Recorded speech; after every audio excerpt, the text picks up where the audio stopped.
Hello,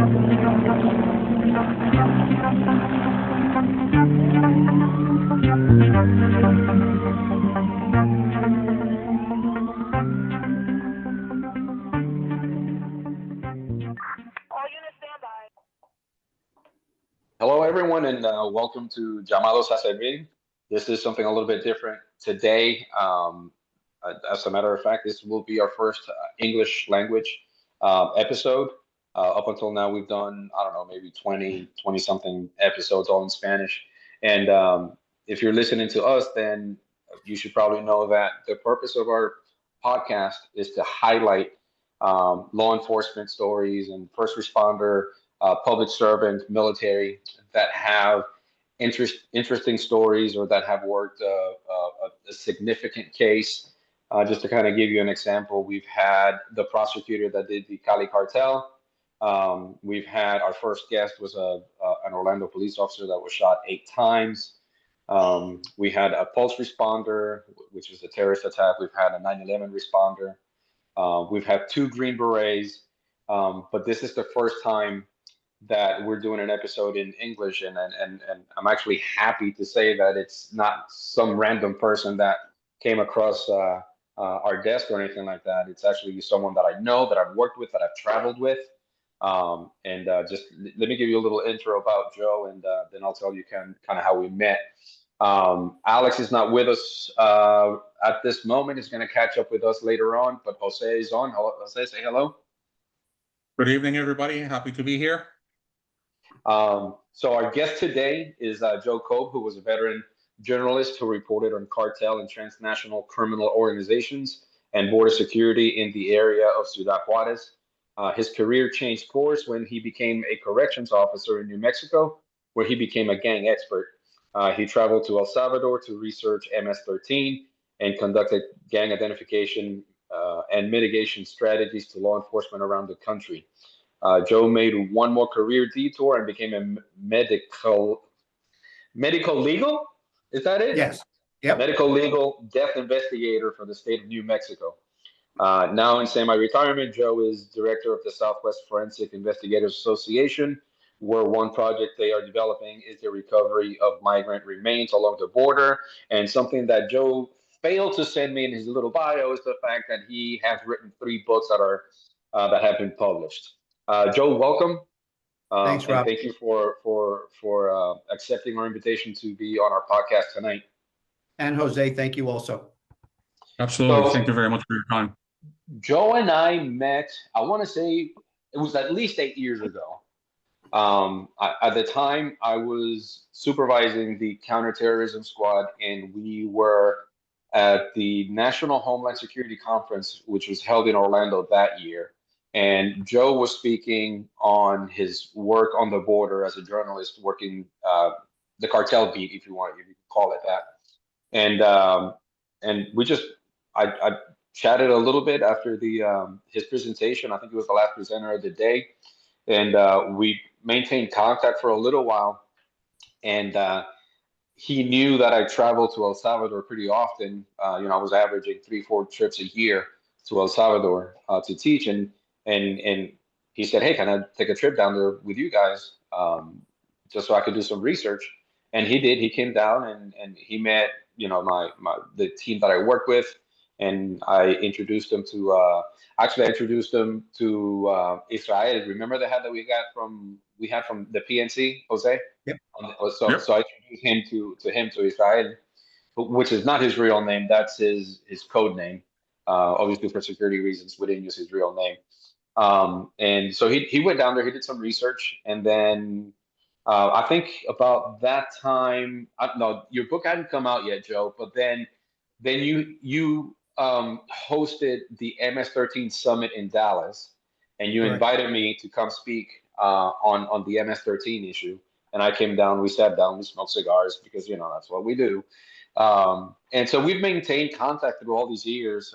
We haven't physically seen each other since Dallas, but at the very minimum, once or twice a year, we talk. And it just so happened that, as you know, or you may know, I teach for St. Pete College through the multi-jurisdictional multi-jurisdictional counter-drug training program and the Center for Public Safety Innovation, and I do webinars and I teach classes. And then I got a notification that there was a webinar coming on, and it was like they were putting it like 2 months after the announcement came out, and it was on Tren de Aragua. And when I look at the instructor, because that's the first thing I always look for, who was it? It was Joe.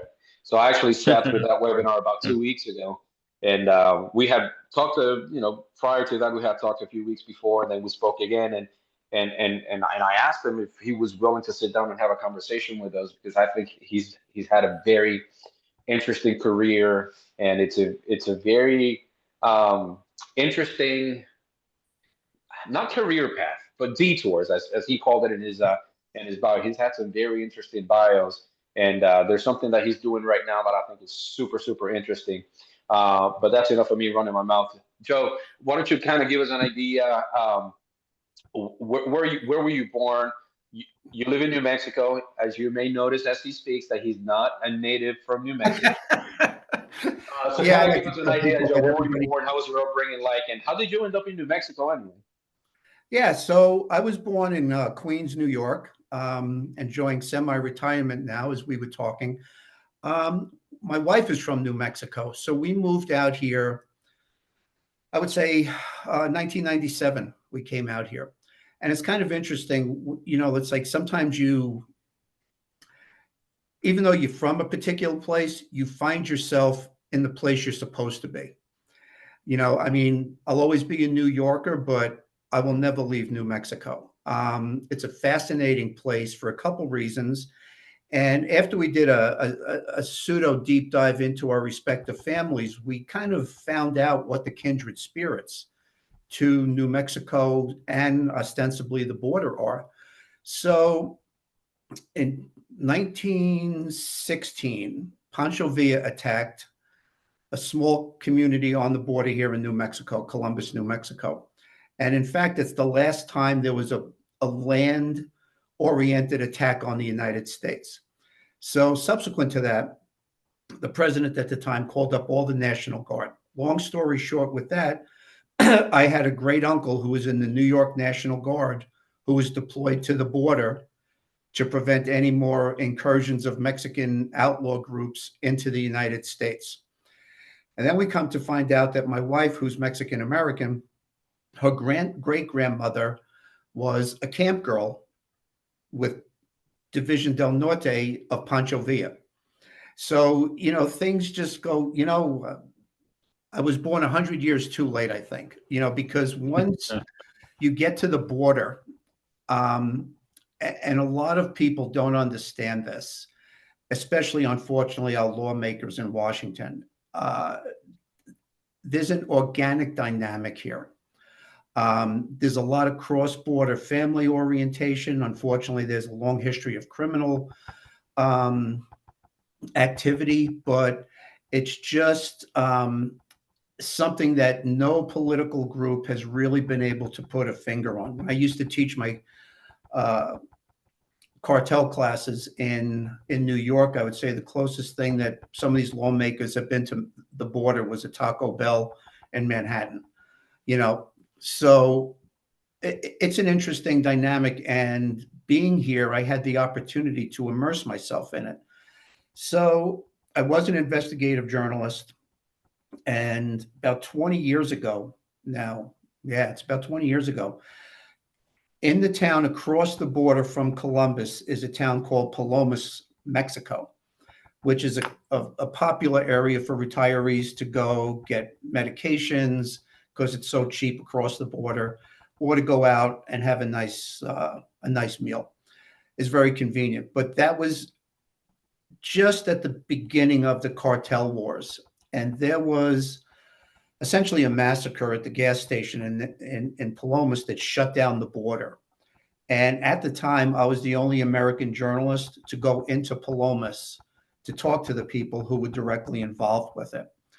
And then a short time after that, the entire police department, I think it was maybe 10 guys from Palomas, showed up at the US border and said, we have to get out of here. They're going to kill us all. So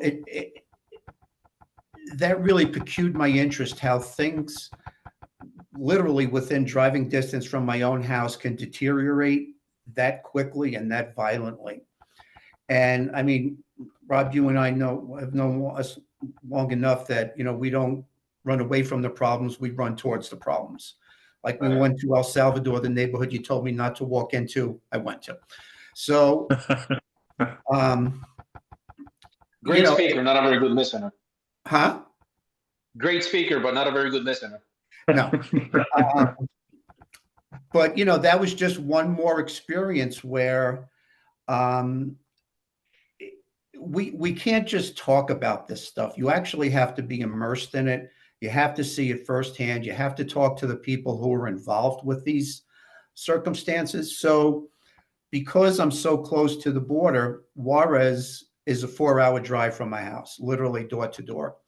So I did spend a lot of time reporting for Fox News and other outlets in Juarez and from Juarez, not so much just on the violence per se, because, there were tons of journalists reporting on the violence, and that's not hard to do. I mean, essentially, it's just doing body counts. So what I wanted to do was go to the places where the people lived who were experiencing the violence, how they were surviving the violence. And, some of the stories were very fascinating. People would always ask me, were you ever afraid? And I was going down in 2010 to 2014 when the drug war between Sinaloa and Juarez was at its peak. Never felt afraid. Always had, but again, given our respective professions, you have to keep your head on a swivel. And growing up in New York City in particular, if you're going to look for trouble, trouble's always going to find you. So it doesn't make any difference where you are. So, I developed a lot of good relationships down there. Had a chance to speak with the mayor of Juarez in his office on numerous occasions. Got to go to all of the parts of the city where a lot of tragedies had occurred. I had one experience where I met with members of the Chihuahua State Police and the Juarez City Police. We had a lunch. And again, this was a time where gunmen were indiscriminately going into restaurants and just shooting the place up. So I'm sitting at a table with 10 high-ranking police officers from the state and city police, just waiting for that gunman to come in. But we had a good lunch, but it wasn't a takeaway per se, as much as understanding even what law enforcement goes through in Mexico. And, we saw it firsthand in El Salvador too. It's very easy for us in the United States to cast aspersions on law enforcement in places like Mexico, El Salvador, and things like that. Is there corruption? Absolutely. But what a lot of people don't realize is the dynamic of plata y plomo. And, for some of your viewers and listeners who have been in these areas, they know that you could be a police officer in Juarez and some guy comes up to you and says, listen, I'm going to give you an opportunity to make $5,000 a month extra, or I'm going to kill your whole family. You have a choice. That's a really hard quandary to be put into. And when I was and that was the same, very similar to what was going on in Colombia in the 80s and 90s. Yeah. Basically, Pablo Escobar invented the whole plata y plomo concept of corrupting law enforcement and government officials. There was a Juarez cartel, is that correct? Yeah. Okay. See, the actual Juarez cartel it's actually the Vicente Carrillo Fuentes organization. And I even try to get away. I know it's become a generic term, but I even try to get away from the terms cartel as much as drug trafficking organizations. So, but yeah, the Juarez cartel is actually VCF, or the Vicente Carrillo Fuentes Yeah. organization. And actually, the feds have gone away from using the term drug cartel, period, and now they're using transnational criminal organizations, which at the very beginning, when I heard the term, I'm like, oh, here we go, the feds, again, coming up with, cute names for criminal activity. But when you look at it, they're multi-crime organizations. Right, It's not just exactly. about the And, drug you have to trafficking look at it from that human perspective. trafficking. Yep, where it's not just drugs. I mean, the DTOs were making more money, I would presume, on trafficking bodies over the past 4 years than they were narcotics. And that's something that definitely our politicians couldn't grasp, is that each one of those, what was the head count? 5 million people, 10 million people who crossed the border, and in the open door policy of the previous administration. Mhm. And as you know, Rob, I'm not politically correct. I'm calling it as I see it. Not one of those people crossed that border without paying a quota to, Oh, absolutely. and that could be as cheap as $5,000 up to $50,000, depending on where they were coming from. And that was money that was a great source of income for the DTOs. So it worked out well for them, and they were able to insulate themselves even further by subcontracting out professional, if you will, coyotes, pollos, to do the trafficking themselves, who would then in turn have to pay the DTO a quota for them allowing the traffickers to use that area. Because there's not. Yeah, it's one of the things that I always say when I'm teaching is that people don't, unless you live in a border state near the border, people don't realize exactly what goes on the border, because it's not accurately reported by the media. I've been to several border towns, and I remember I was in Laredo, and it was not uncommon for patrol cars to take a 308 round from across the border to the engine block. Yeah. And disable the vehicle. Just taking rounds from across the border. And we were able to witness the aftermath of a vehicle pursuit where the guy, just dumped the car in the Rio Grande, and when they fished it out, there was 3.1 or 3.2 million dollars in cash in it. Oh, yeah. That was on its way back to Mexico. But people don't know about the decapitations. They don't hear about patrol cars getting their engines blown out from across the border. There's Border Patrol has observation points where you can watch the military or the cartel shooting it out, right from the U.S. side of the border. And people don't realize, unless you go out of your way to kind of educate yourself a little bit and read up on what's going on. People have no real idea. I don't think people really want to know what's going on the border. No, they don't, because it's at the peak of the time that I was going to Juarez. There was 1 month, I believe it was like January 2012, somewhere around there, where VCF literally hung up a hit list in one of the downtown plazas of police and said, "We're going to kill a cop a day unless you do this for us." And they were killing a cop a day in Juarez. And the police were actually forced to temporarily reside in local motels that were on maximum security. So, we don't get this dynamic. I mean, when we were in El Salvador and I went out with the commander, I think I showed you that picture of the female officer with the two other officers on foot patrol in one of the most violent barrios in the city.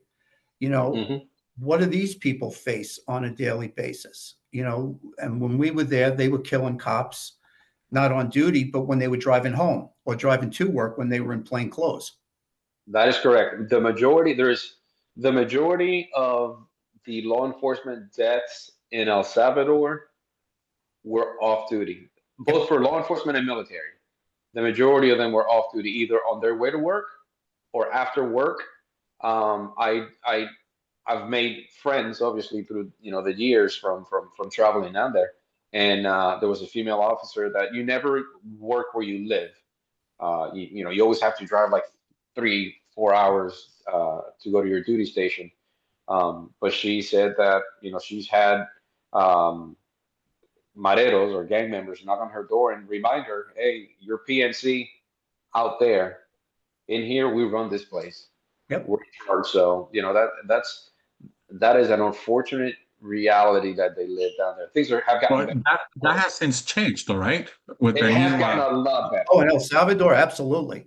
But the Yeah, problem but though with not El when we were Salvador, going down there. When we yeah. were going down there was, it was in the thick of it. But see, again, for the naive people in the United States, they look at Bukele as, this dictator, tyrant type of guy.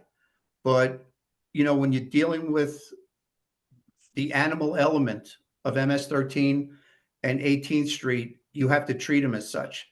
And, Bukele has done a great job. Can something like that be done to that extent up here? Could be tough. Okay. But things changed diametrically as soon as he became president. But getting back to that luncheon I was talking about how fragile things are. So I stayed in touch with one of the commanders. He was a detective with the Chihuahua police department. In fact, he had given me this book. Okay. I don't know if you could see it, but it's a whole booklet is it too much of a glare? No, what is that? the screen's too small. Yeah. So, but he gave me this book, and of course, the obligatory patch to add to my robust collection. Great guy. We're sitting there talking, and we actually stayed in touch for a couple months until out of the blue, I got an email because I sent him an email, but then I got a response. Long story short, this poor guy was ambushed at a red light in Chihuahua with his kid in the car with him because he was getting too close to whoever he was investigating. So, is there corruption? Yeah, but we don't understand the dynamic that these police officers are working under. No, and I don't. We haven't. And we want to welcome Alex. Hey, Alex. Joseph, how you Able doing? to join us just now. We haven't been exposed as a nation to that level of violence on a daily basis, and so spread out throughout such a big country, because Mexico is a big country. But the potential is there for us to be exposed to that type of violence. It's happening now, obviously not on that scale. But as you guys know, the violence against police in our country is just because of lack of respect. I don't think it's that revenge killings or in the Plata y Plomo that you see in Latin America. Up here, it's just lack of respect for law enforcement. And we see the increasing number of assaults on police officers. I mean, look at just last week, a New York City cop got pummeled, for no other reason than somebody thought I can do it. Look at, what was it in Dallas 2 or 3 years ago when those officers were ambushed in that street. Yeah. So, I mean, it's that was happening. longer. That was like Less and less Like, consequences. 6-7 Yeah. years ago, that thing in Dallas. Yeah, it was like, and it was a minute back. But yeah, I mean, we're seeing violence against our officers too, because they know they can get away with it, and, when we look at Trendy Aragua, look at not too long ago, these little kids are fighting with New York City cops. Yep. 20 years ago, 30 years ago, that would have turned out quite differently for those kids. Now, everybody's got a camera. Everybody's looking at what the cops are doing to the kids, but not what the kids or the gang members are doing to the cops. Mhm. It's a totally different dynamic. And it's unfortunate. Yeah, it is unfortunate. I think, obviously something had to give when it comes to the whole immigration thing. I don't even know what the numbers look like, how many people we've deported already. Obviously, there's been some I just heard it's challenges from 81,000. 81,000. I thought it would be higher.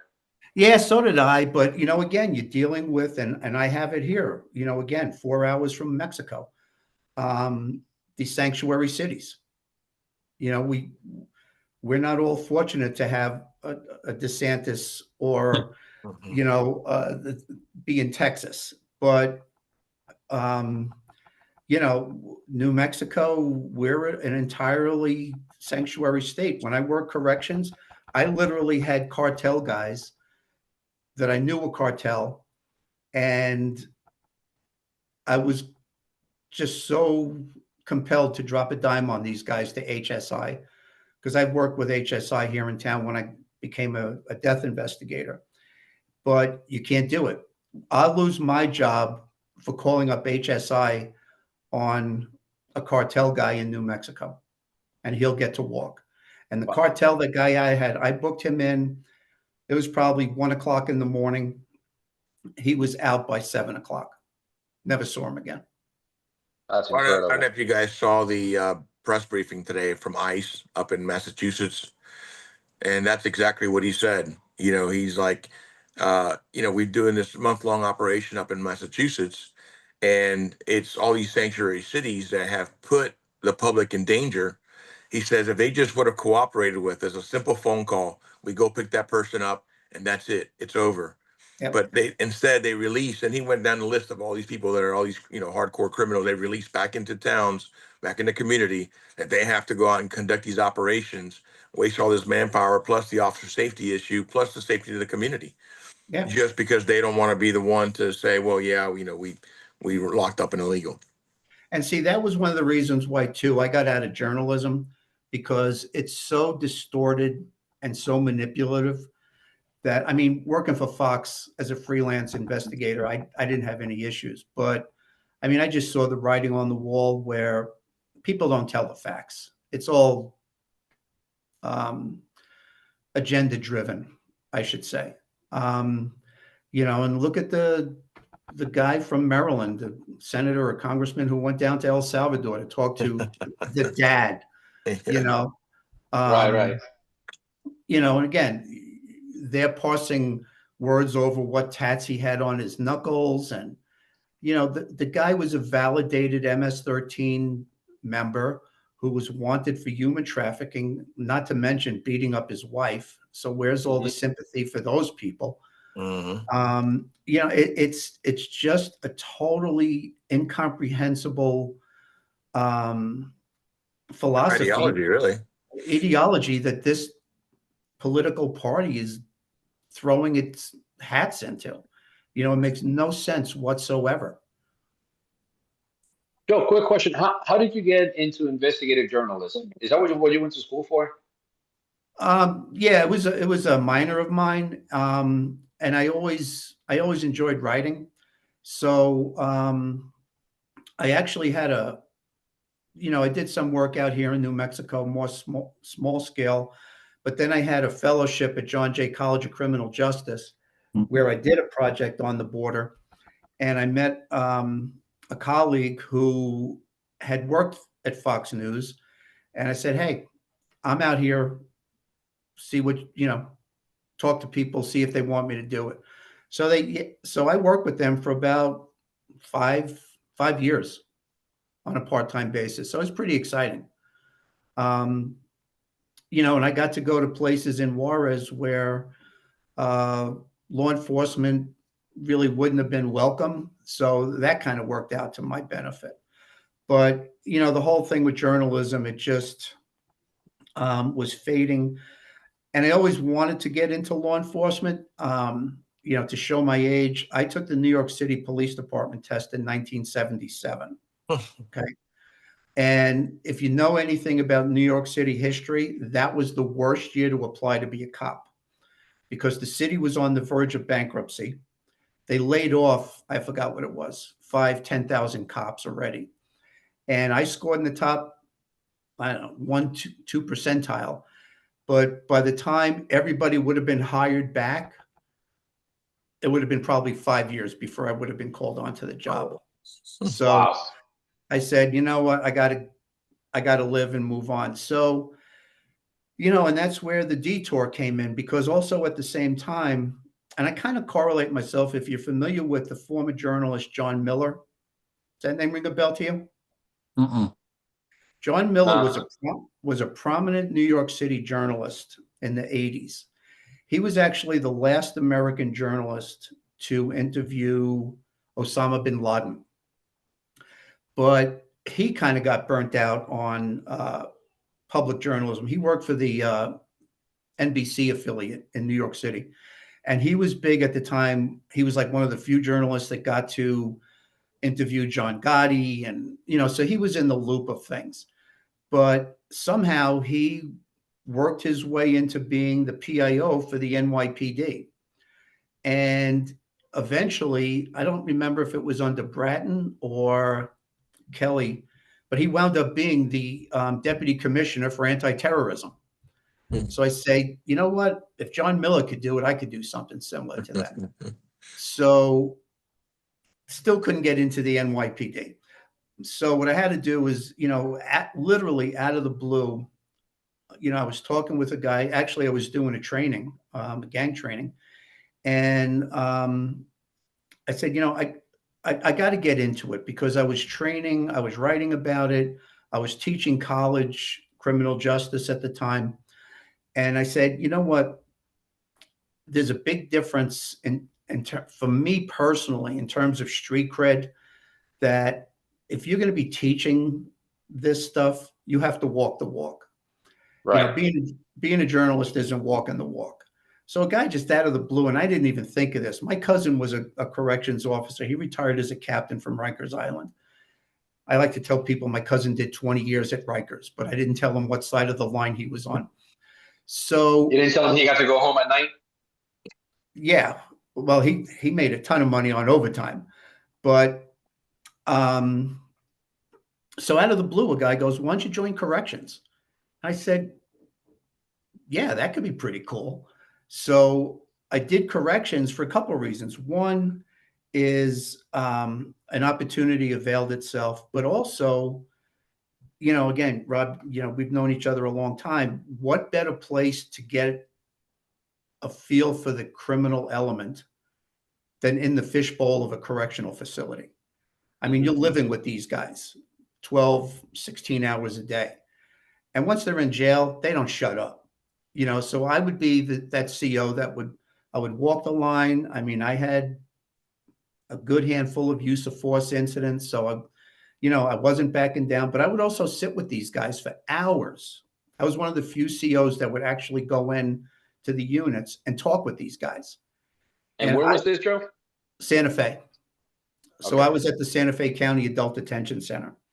And people say, what's tougher, working prison, like a penitentiary, or county detention? Me personally, since my experience was county, I think that's tougher for a couple of reasons. One is that their fate isn't sealed yet, until they get their case adjudicated.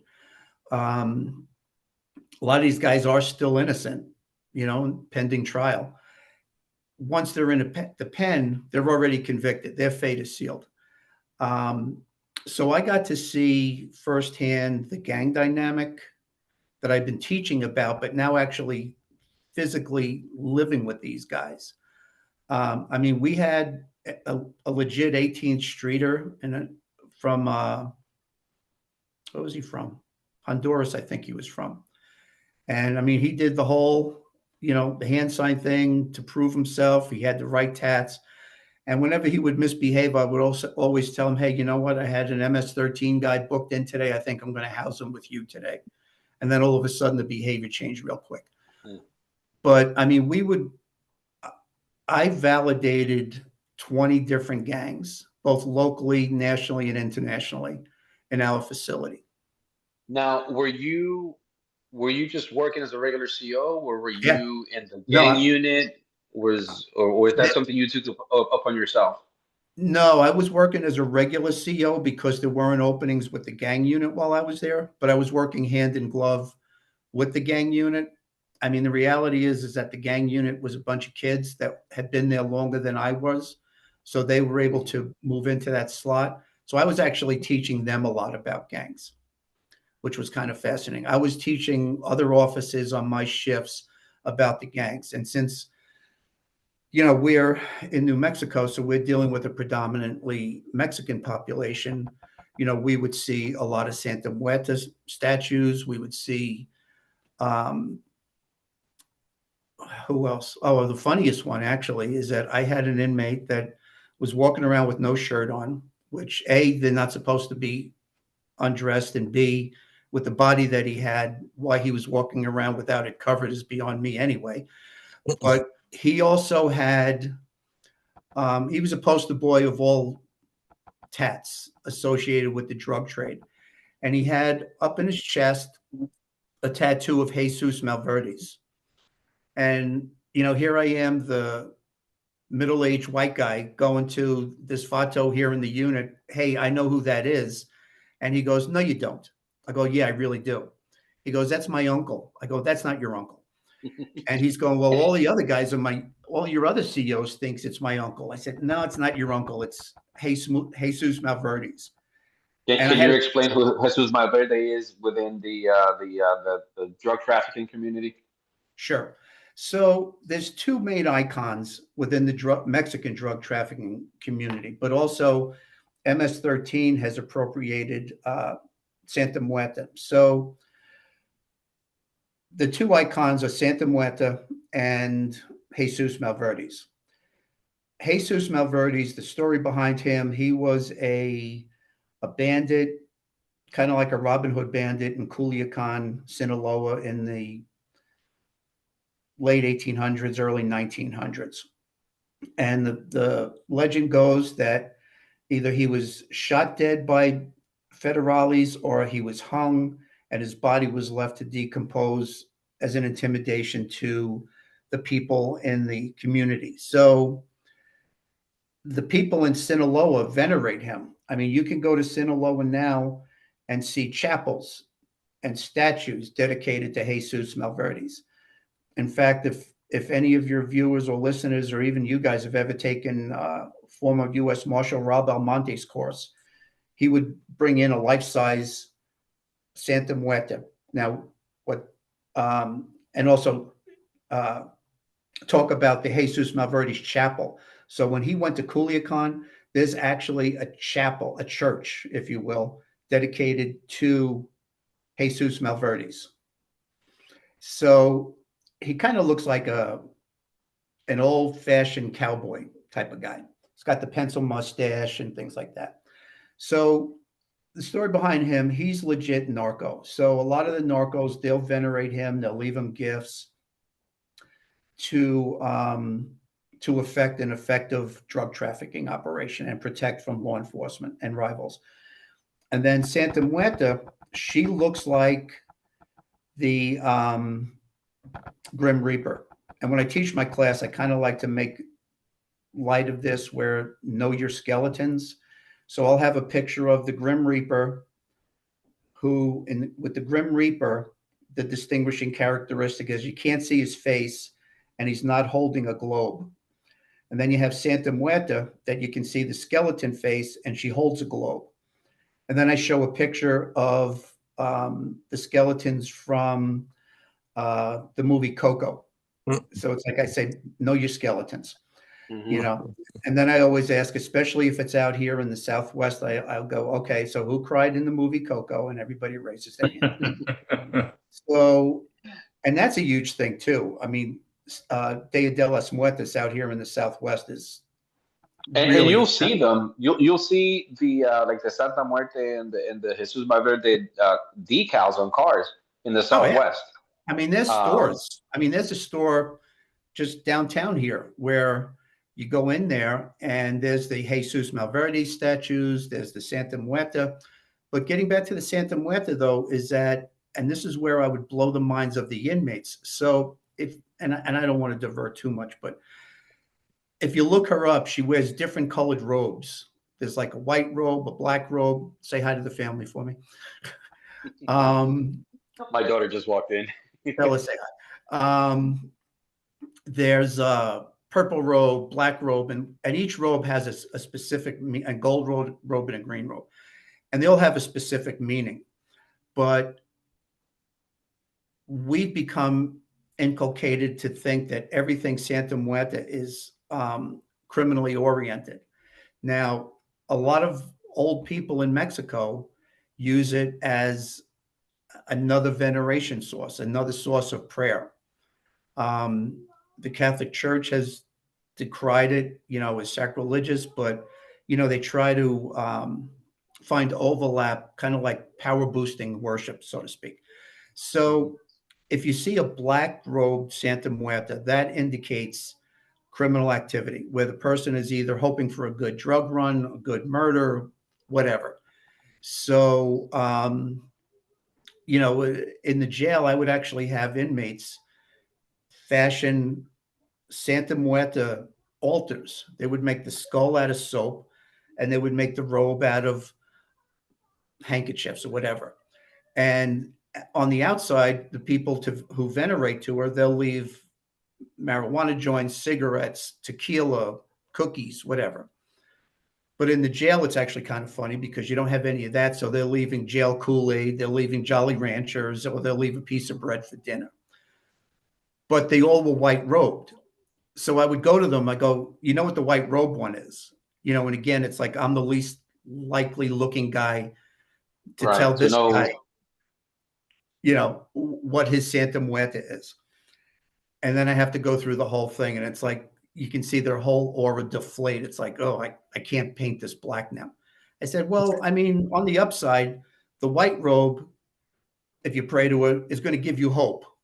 But now on the downside, it's prohibited to have, so I have to seize it anyway. So at a certain point, I had a little collection that I was given to the gang unit. So it was kind of funny. But was that considered contraband within the jail? Yeah. So we'd have to seize it. I actually had one guy who was in segregation draw the Santa Muerta on his cell wall. And instead of leaving food items, he went hardcore and cut his hand and smeared his blood on the drawing on the wall. Okay. So let me ask you, does go ahead, Santa Muerte have more of a meaning or significance for them than La Virgen de la Guadalupe, which is their virgin? Well, I mean, it's almost like apples and oranges, okay? Because obviously Latin America, the Virgin of Guadalupe is the patron of everything Latin American, okay? And obviously being in New Mexico, everything is Our Lady of Guadalupe. And I like to consider myself a pretty good Catholic. And, we have Our Lady of Guadalupe out in our backyard. And a lot of these guys will have Our Lady of Guadalupe. But the distinguishing characteristic is most of these guys who are in the criminal element are praying to Santa Muerta because of the tradition of criminal history behind it. Rather than, in my opinion, Santa Muerta, Our Lady of Guadalupe. The other saint, too, that you'll see quite often is St. Jude. St. Jude is the patron saint of lost causes or challenges. So you'll see that affiliated with cartel or drug trafficking organizations, too. But what's really disturbing is, and again, I'm terrible with dates, but MS-13 appropriated Santa Muerta, and police in Houston and other parts of the country were going into destroyer houses coming across Santa Muerta. And there was a really horrific murder in Houston, I believe it was, where two guys, again, following the MS-13 criminal model, slaughtered this girl because she apparently disrespected the Santa Muerta in their destroyer house. And the reason why I ask is because I have gotten Mexican suspects to confess to me when I bring up La Virgen de la Guadalupe. I'm just wondering if I missed the boat by not bringing up Santa Muerte as well. Well, I mean, the reality is that most Hispanics in the hemisphere are going to be praying to Our Lady of Guadalupe. I mean, that's pretty much just the reality of it in some form or another. They learned it from their mom or their abuela. It's just more customary. So, that's where, knowledge of this is real important. And I emphasize this, especially when I teach my classes away from the border, where, if you weren't wrong in asking that question because it's just natural. I would have maybe extended it a notch further and say, well, who else do you pray to? I hear, Right. I hear about this Santa Muerta, what's up with Right. that, and you could, I call it playing the Columbo act. I mean, we're all old enough to remember Columbo, so Sure. sometimes it's better to kind of play naive and Hmm. say, there's got to be something else. I mean, everybody prays to Our Lady Guadalupe, who else do you pray to? Do you get all your luck from him? Do you pray to St. Jude? And then the really funny thing, when we look at TDA, they're praying to a bunch of cartoon characters, it looks like. You know what? And that's something that as much research I've done on TDA or Tren de Aragua, I honestly did not know that until I sat through your webinar. And that was just a superficial layer of that, okay? Because there's like, I don't know, 9 of them, okay? But, Ismael and Elizabeth, they're the 2 main ones, especially Ismael. But when you look at them, there's nothing ominous looking about them, but they too were all criminals that were killed by police and wound up becoming these pseudo saints in the criminal culture of Venezuela. So, that can be really confounding to law enforcement now, because if you're not familiar with the holy thugs, as they're called, you'll see them on a medallion, you may see them on a decal, and you're just going to think, this is like this is something from Cartoon Network. It looks like. Yeah, and it's funny because kind of going back a little bit to the Maryland dad that's in custody in Seco down in El Salvador. They were going back and forth about his tattoos on his knuckles, whether they were gang related or not. And you have some congressperson who doesn't know anything about gangs, and they're like, well, that's just, it's like a whatever it was like a smiley Well, they were face or talking that whatever. it was Photoshop. What Yeah. I'd like to see, again, coming from corrections, and this is something that I will always tell police officers, is that you guys can't do a strip search in the middle of the street. And we know, actually, it was when we were in El Salvador that the program sent out that memo to de-emphasize tattoos, so you don't see the guy with the facial tattoos or even Right. perhaps even on his arms. But I would like to see his booking photos to see what's on his trunk, though. Exactly. But what I mean is the knowing the meaning behind the tattoos, because it may be, at first glance it may just look as something completely innocent, but it isn't. No. If you know what you're looking at, if you're educated well enough, and you can, you can speak to it, you can say, listen, this may look like this, but this is the actual meaning behind this tattoo. And Joe, I want to back up real quick because I wanted to ask you something about the inmate that cut his hand and put the blood on the Santa Muerte on the wall. Was it a full handprint that he put? No, he just smeared it.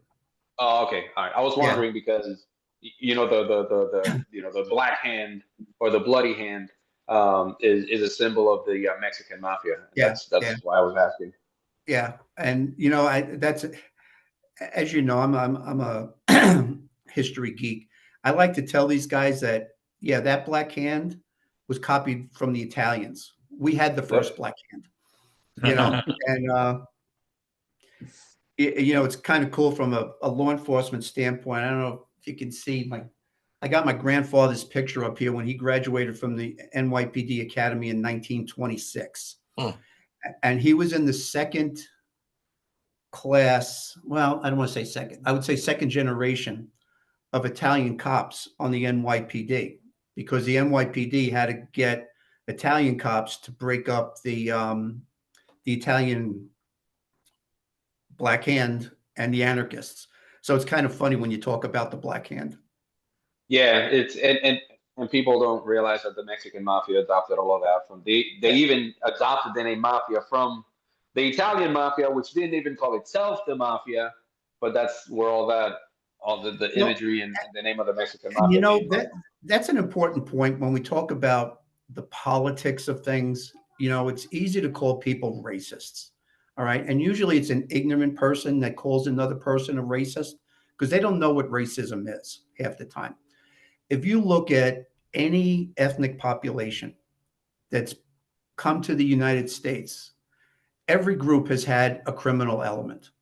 The Irish, the Italians, the Jews, Puerto Ricans, Dominicans, you know, so, you know, we should still be concerned and have sympathy and empathy for the good people in these populations and stop defending, you know, the alleged criminals thinking that it's racism. It's not racism, you know. And then the other big thing that I try to emphasize again, you know, because I'm immersed in the Mexican culture. In fact, I love it so much. I tell my wife I'm more Mexican than she is now. You know, if you look at the different colors of my house, you know, but what I try to tell people too, especially law enforcement, is, you know, one of the main things with community policing is know your population, who you're working with. Mhm. And you can't clump Hispanics all in one group. You know, same thing with Native Americans. There's over 200 Native American tribes. Half of them hate each other. You know, you can't go into, you know, a Puerto Rican neighborhood and think you're going to see the same dynamic as you would in a Mexican neighborhood or a Venezuelan neighborhood. You know, you have to understand all of these dynamics and perhaps where the criminal element germinates from. Because this way you can relate to the people better because everybody's got different customs, you know. Yeah, and there's some cultures, Joe, that are harder to break through and kind of make that connection because they come from countries where um, law enforcement is a Terrorist um, organization. You know, they're the oppressors. yeah, it's an oppressive force. That's the word. Yeah. And it takes a little bit more um, of working with that community, kind of try to gain their trust.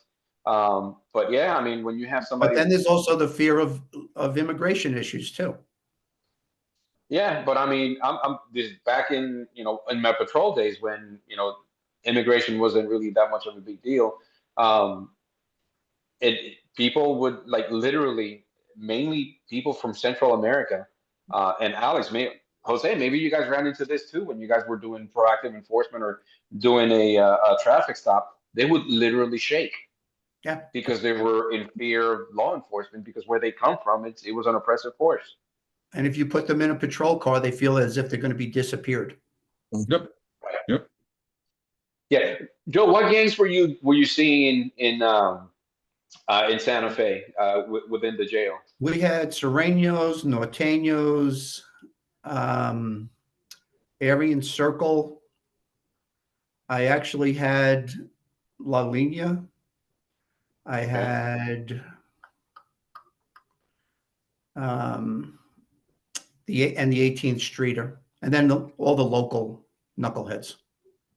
Were they pretty well segregated from one another within the jail? I mean, how big was the jail? Did they have multiple jails in Santa I mean, Fe? no, we had a 600-bed jail.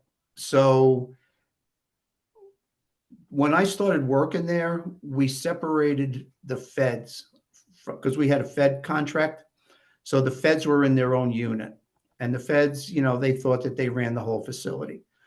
So we got a new warden in, and he just integrated everybody, which that created some problems. You know, the inmate politics, who was going to be the pod boss, and so we didn't segregate. We weren't that big where we segregated. However, oh, the other gang that we had too, which is of note, is Sindicato de Nuevo Mexico.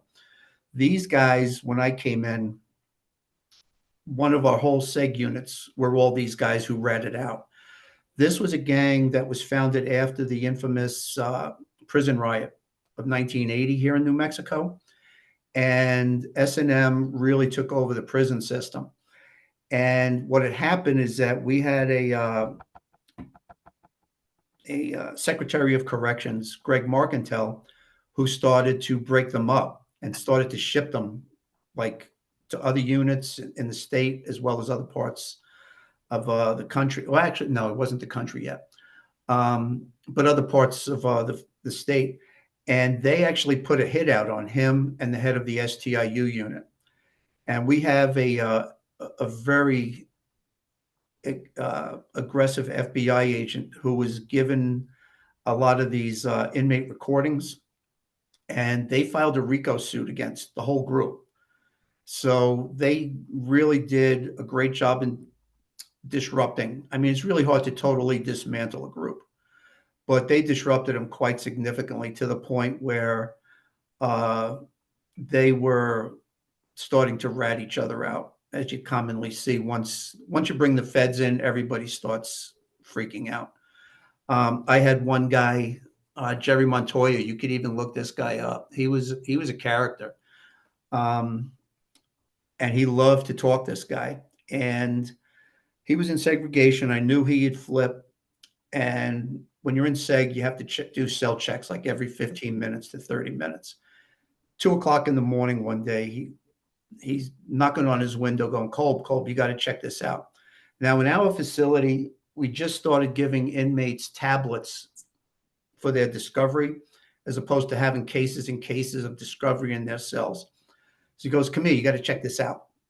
So I'm looking at this, and it was the video of him when he was in the Southern New Mexico Correctional Facility in Las Cruces, where he killed one of his homies in S&M.